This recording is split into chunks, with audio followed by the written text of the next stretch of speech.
동양 철학 에세이 장자 광활한 정신 세계의 끝없는 이야기 도를 분열시킨 것 장자 33편 중 두 번째 편의 제목은 재물론입니다. 재물론은 모든 이론을 가지런히 한다. 다시 말해 서로 다투는 온갖 의견들을 잠재운다는 뜻입니다.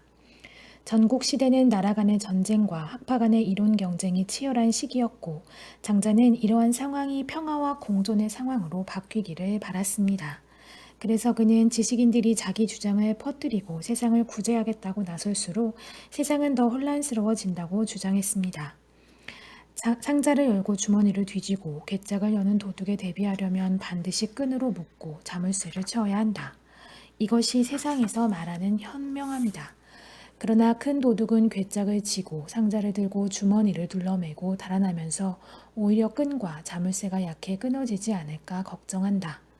세상에서 말하는 현명함이란 결국 큰 도둑을 위하여 봉사하는 것이 아닌가. 지식인이란 자들은 나라를 전쟁으로 빼앗는 군주들의 종이 아닌가. 도덕은 명예욕 때문에 흔들리고 지략은 전쟁 속에서 나온다. 명예욕은 서로를 파괴하고 지략은 전쟁 무기가 된다. 이 두 가지는 흉한 것이니 추구할 만한 것이 아니다. 장자는 침략 전쟁으로 나라를 훔치는 군주에게 봉사하는 지식인들의 이론이 어떠한 맹점을 가지고 있는가를 깊이 문제 삼았습니다. 그는 당시 지식인들이 서로 자기가 옳다고 주장하는 이론들은 어떻게 말해도 정당화될 수 없다고 보았습니다. 너와 내가 논쟁을 하여 네가 이겼다면 과연 너는 옳고 나는 틀린 것인가? 내가 너를 이겼다면 과연 나는 옳고 너는 틀린 것인가? 우리가 결론을 내릴 수 없어 제3자를 부른다면 우리는 누구에게 바르게 판정해달라고 할 수 있을까? 너와 의견이 같은 사람은 이미 너와 의견이 같으므로 바르게 판정할 수 없다. 나와 의견이 같은 사람은 이미 나와 의견이 같으므로 바르게 판정할 수 없다. 우리와 의견이 다른 사람이라면 이미 우리와 다른데 어떻게 바르게 판정할 수 있겠는가? 우리와 의견이 같은 사람이라면 이미 우리와 같은데 어떻게 바르게 판정할 수 있겠는가? 그러므로 너와 나와 제3자가 모두 서로 알 수 없는데 또 다른 사람을 부른다고 해결되겠는가? 논쟁자들은 왜 논쟁을 마무리할 수 없는 걸까요? 그것은 옳고 그름의 표준을 삼을 수 있는 기준이 없고 언어는 그 자체가 하나의 세계를 분열시키고 시비를 일으키는 단서이기 때문입니다. 세계가 하나라면 이미 하나라고 했으니 말한 것이 있는가?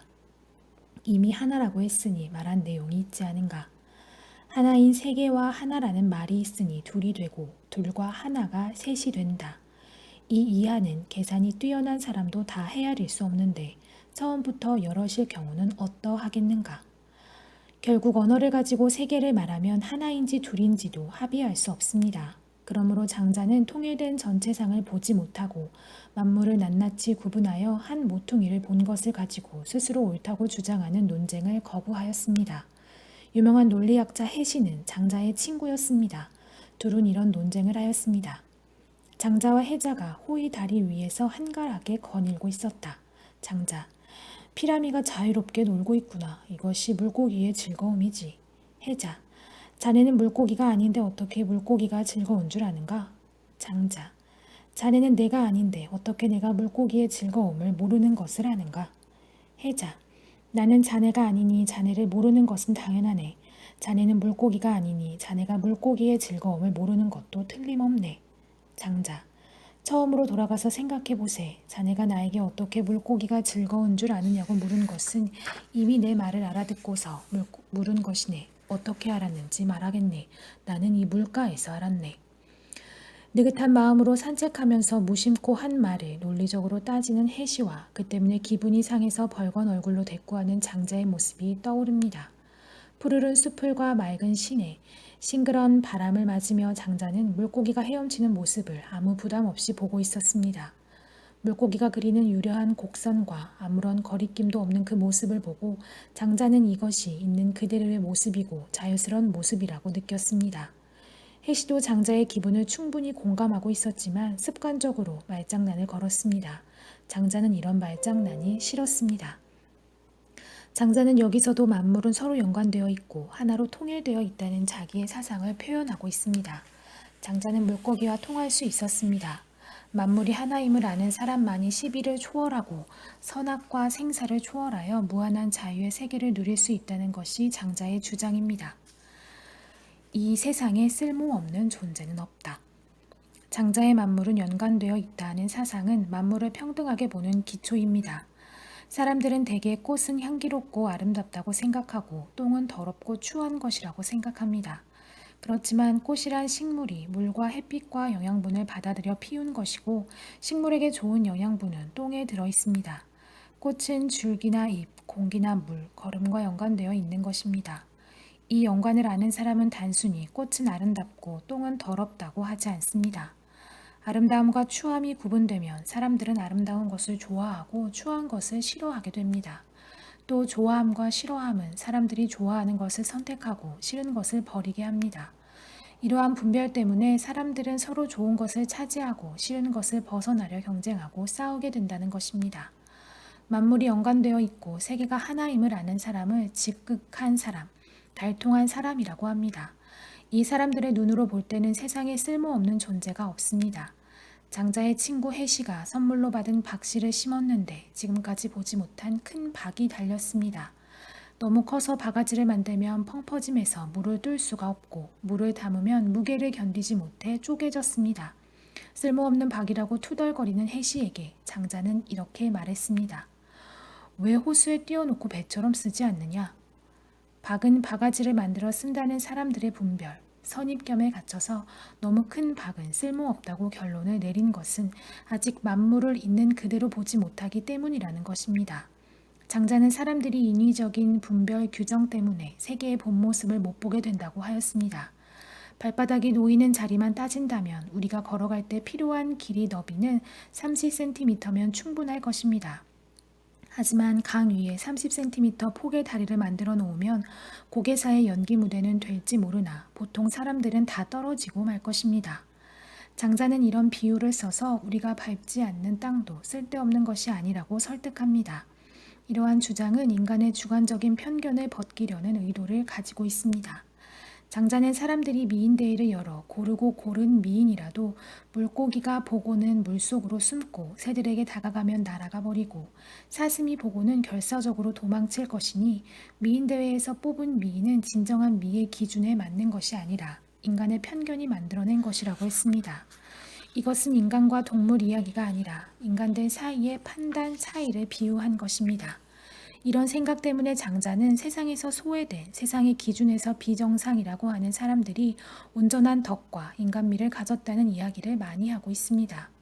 장자의 주장은 우리가 열린 마음으로 세상을 바라볼 때 세상의 본래 모습을 볼 수 있고 이름 모를 풀 한 폭이나 벌레 한 마리도 함부로 대하지 않을 것이며 싫어하고 미워하고 싸우던 사람들이 서로를 포옹할 수 있으리라는 것입니다. 상대주의의 한계. 그렇다면 지금 우리가 믿고 있는 시비, 선악, 미추의 기준을 허물어버릴 때 우리에게 어떤 기준이 남을까요? 장자가 말한 대로 옳고 그름, 착함과 악함, 아름다움과 추함이 우리가 지어낸 환상일 뿐이고 세계의 본 모습은 아니라고 할 수 있는 근거는 무엇일까요?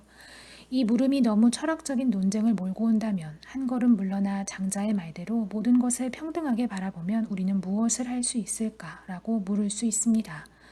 우리에게 다가오는 모든 대상이 같은 것이라면 우리는 특별히 어떤 것을 선택하려고 애쓸 필요도 의욕도 생기지 않을 것입니다. 달동네에 살든 고급 아파트에 살든 월급을 50만 원 받든 200만 원 받든 걸어다니는 전용 비행기를 타고 다니든 남에게 존경을 받든 비난을 듣든 직위가 높든 낮든 아무 차이도 없는 것이라면 우리가 지금 추구할 일은 무엇일까요? 이러한 생각을 극단으로 밀고 나가면 삶과 죽음도 같은 것인데 우리는 왜 살까 하는 질문에 부딪히게 됩니다. 우리의 이런 질문에 대한 장자의 대답은 그대로가 좋다, 모든 것이 좋다일 뿐입니다. 그러나 장자에게도 기준은 있습니다. 그것은 인위적인 것을 버리고 자연을 따르라는 것입니다. 도가 사상에서 인위와 자연이란 말은 우리가 쉽게 이해하기 어려운 말입니다. 자연이란 저절로 그러하다는 뜻입니다. 소가 네 다리를 가진 것은 자연이고 콧뚜레를 하고 멍에를 쓴 것은 인위입니다.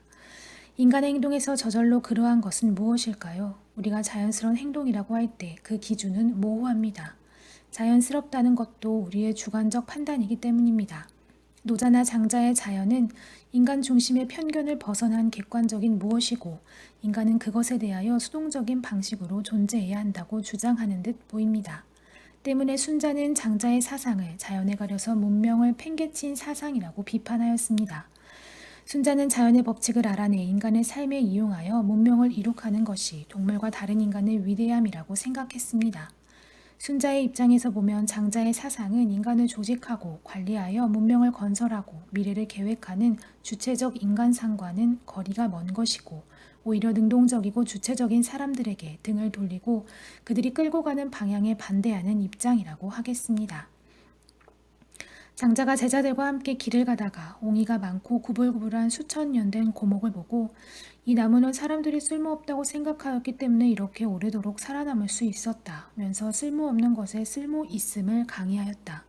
그런데 잠시 후 주막에서 쉬는데 주인이 잘 울지 않는 닭을 쓸모가 없다고 목을 비트는 것을 보고 장자는 쓸모 있음과 쓸모 없음의 사이에 처신해야 할 것이라고 강의하였다.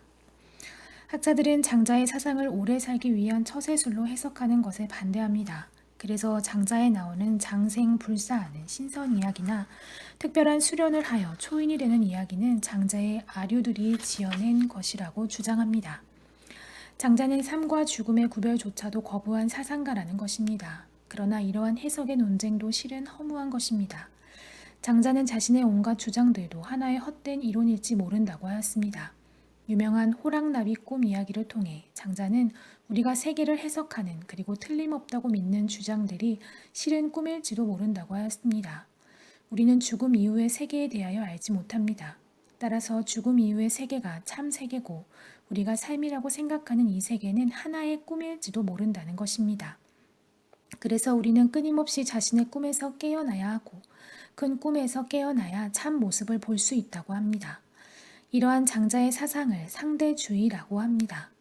장자학파 사람들은 당시의 현실 세력과 정치 문화의 중심에서 소외된 집단이었습니다. 그들은 자신들이 처한 현실과 자신들의 철학 사이에 커다란 틈을 보았고 자신들의 철학과 현실적 삶이 이중적인 것이 될 수밖에 없다는 문제를 안고 있었습니다. 그런 이유로 장자학파 안에서 현실 타협과 기회주의적 태도를 보이는 사상들이 나타나게 됩니다. 그러나 어떤 학자들은 장자의 사상이 상대주의가 아니라 외부 세계의 상대성을 극복하고 세계를 통일적으로 설명하는 주체성이 강한 사상이라고 봅니다. 장자가 남긴 것들. 장자의 사상은 중국의 문학과 예술에 큰 영향을 끼쳤고 불교가 중국에 들어와 중국 불교의 특징인 선불교로 자리 잡는 데 큰 매개 역할을 하였습니다. 이른바 선불교는 인도의 불교와 장자 사상의 결합이라고 합니다. 또한 노자와 장자의 사상은 정치 권력의 중심부에 참여하지 못한 소외된 집단의 이론에서 출발하여 그 정서가 민중들에게 잘 들어맞는 측면이 있었기 때문에 중국 역사에서 200년 주기로 일어난 농민 봉기에서 하나의 혁명 정신으로 나타났습니다. 위진남북조와 수당시대의 불교와 도교가 성행할 때는 불로장생과 신선 세계를 꿈꾸는 신비주의적 사상에서 발전하였습니다. 한편 현실 정치를 등지고 자연 속에 운둔하는 도가적 전통은 자연을 관찰하고 연구하는 사람들을 탄생시켜 연단술, 점성술 등을 통해 중국의 의학, 천문학, 농학에 영향을 끼쳤습니다. 장자의 그림자가 싫어서 계속 도망가는 사람 이야기가 나옵니다. 빨리 달리면 달릴수록 그림자도 더 빨리 따라오니 그는 더 빨리 달아나려고만 합니다. 장자는 그 사람에게 이렇게 충고합니다. 당신이 나무 그늘에서 쉬면 그림자도 따라오지 않을 것이라고. 현대사회의 여러 가지 문제점들을 보면서 우리는 장자의 이러한 처방에 대하여 생각해 봅니다.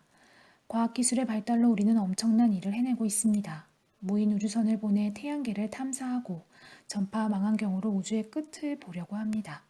수십 킬로미터의 입자 가속기를 설치하여 우주의 시초를 밝히려 하며 유전 암호를 해독하여 생명의 신비를 벗기려 합니다.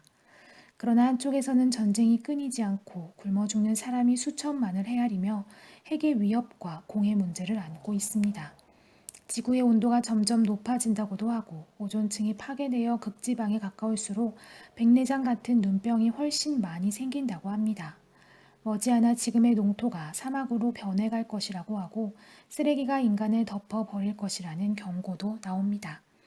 인간이 개발과 발전이라고 추구한 노력이 결국 이런 문제만 낳는 것이라면 인간의 쓰레기를 늘리기만 하는 지구의 오염자라고 부르는 것이 적합할 것 같습니다. 장자는 문명의 그림자인 쓰레기를 만들지 않으려면 나무 그늘 아래서 쉬라고 하였습니다. 그러나 과학자들은 대체로 인간을 더욱 편하게 살 수 있게 하면서 이 모든 문제를 해결할 길이 과학기술의 발전에 있다고 생각합니다. 장자의 소극적인 방법으로 이 문제를 해결할 수도 없고 그렇게 하지도 않을 것입니다. 그런 점에서 장자가 추구한 이상은 꿈은 현실보다 너무 높고 힘은 현실보다 너무 약한 사람들의 이야기처럼 느껴집니다. 다만 현대인들은 자신이 누리는 편리함과 자유로움 가운데 사치스러운 것은 없는지 반성하지 않으면 안 될 것입니다. 그런 점에서 장자가 제기했던 주체의 해체 방법을 다시 생각해 볼 필요가 있습니다. 우리가 추구해온 가치가 한바탕 꿈이 아닌지 반성해야 한다는 말입니다. 우리는 자본주의 사회가 조작해낸 욕망의 굴레 속에서 진정으로 자기가 무엇인지 모르면서 그저 통속적인 목표를 향하여 쏘아진 화살처럼 날아가고 있는 것은 아닐까요? 이것은 인간이 소의 코를 꿰고 말의 재갈을 물릴 때 이미 예고된 일인지도 모릅니다. 사람들이 소와 말을 옥죄기 시작할 때 그것은 비자연이며 도가 아니라고 경고한 사상가가 장자입니다. 다시 말해 현실적이지 않습니다. 그들은 예술가는 될지언정 과학자는 되지 않으려 하였습니다. 그들은 견디기 어려운 현실의 무게를 정신적으로 견디려 하였습니다. 현실의 모순을 누구보다 잘 감지하였으면서도 한눈을 감고 지나치려 하였습니다. 때로는 모두 틀렸다고 하고 때로는 모두 옳다고 하여 현실적 대결의 어느 편에 서기 어려웠습니다. 장자 사상의 해체적 성격은 역사 속에서 영원한 제야 세력으로 남을 듯 하였지만 동아시아 사상사에서 이미 지배 계층 속에 당당하게 한 자리를 차지한 것 또한 명백한 사실입니다. 우리는 장자라는 2300년 전의 어느 육체 노동자가 틈틈이 정신여행을 하면서 느꼈던 생각의 단편들을 훑어보았습니다. 장자와 아주 가까운 사람이 썼으리라고 생각되는 천하편에 장자에 대한 평가를 소개하는 것으로 이야기를 맺으려 합니다. 세계는 항상 홀연히 흘러가니 일정한 형태가 없다. 모든 존재는 무상하게 변화해가는 것이다. 무엇이 삶이고 무엇이 죽음인가? 나는 자연과 함께 가는 것인가? 정신은 어디로 움직여가는 것인가? 그들은 훌훌 어디로 가고 총총히 어디로 떠나는가? 모든 존재는 눈앞에 펼쳐 있으되 돌아갈 곳을 모르는구나. 옛날 도술에 이러한 것이 있었으니 장주가 듣고서 기뻐하였다. 그는 언제나 터무니없는 환상, 황당한 이야기, 끝없는 변론으로 제멋대로 사설을 늘어놓지만 편견을 고집하지 않았고 한쪽 면으로만 이해하지 않았다. 그는 세상이 더러워서 정중한 말을 쓸 수 없다고 생각하였다. 두서없이 흘러가는 말로써 변화와 무쌍하게 담론하고 옛 성현의 말씀으로 진실을 믿게 하고 비유로서 도리를 펼쳤다. 그는 홀로 천지자연과 더불어 정신을 교류하였으나 스스로 뽐내어 다른 사물을 경시한 적이 없었다. 그리고 옳고 그름을 따지지 않고 세속에 섞여 살았다. 그의 정신은 위로는 천지를 만든 자와 함께 논이렀고 아래로는 삶과 죽음, 처음과 끝을 넘어서 존재하는 자연과 벗이 되었다. 그의 철학 사상은 원대하고 넓고 깊고 무한하다. 그의 사상의 핵심은 조화, 적절함에 있으니 최고의 경지에 이르렀다고 할 수 있다. 그러면서도 모든 변화에 적응하고 모든 존재를 해석함에 있어 그의 이론은 무진장하다. 그 이론의 전개는 끝이 없고 홀홀 망망하여 다 파악될 수 없도다.